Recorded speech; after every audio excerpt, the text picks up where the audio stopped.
കിരീടത്തെയും സിംഹാസനത്തെയും സദാ നിലനിർത്തുന്ന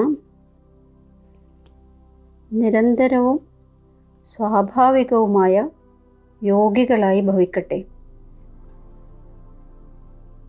നിരന്തര യോഗികൾ, സ്വാഭാവിക യോഗികൾ, അതായത് നാച്ചുറൽ യോഗികളായി ഭവിക്കട്ടെ എന്നാണ് ബാബ നൽകിയ വരദാനം.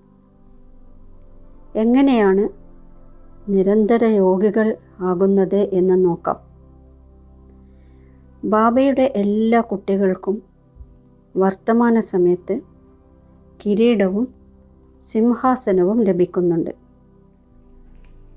ഈ സമയത്ത് ഉത്തരവാദിത്വത്തിൻ്റെ കിരീടവും ബാബയുടെ ഹൃദയ സിംഹാസനവുമാണ് ലഭിക്കുന്നത്. ഇത് പ്രാപ്തമായവർക്ക് ഭാവിയിൽ അനേക ജന്മങ്ങളിലേക്ക് രാജ്യ അധികാരത്തിൻ്റെ കിരീടവും സിംഹാസനവും പ്രാപ്തമാക്കാൻ സഹായിക്കും.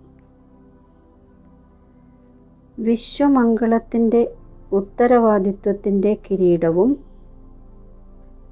ബാപ്പ് ദാദയുടെ ഹൃദയ സിംഹാസനവും സദാ ഉണ്ടെങ്കിൽ നിരന്തരവും സ്വാഭാവികവുമായ യോഗികളുമായി മാറാൻ സാധിക്കും.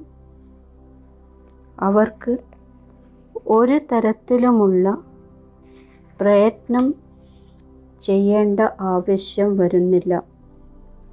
കാരണം അവർ സദാ ബാബയുമായി സമീപ സംബന്ധത്തിൽ ഇരിക്കുന്നവരാണ്. രണ്ടാമതായി, അളവറ്റ പ്രാപ്തികളുടെ സ്മൃതിയിലാണ്.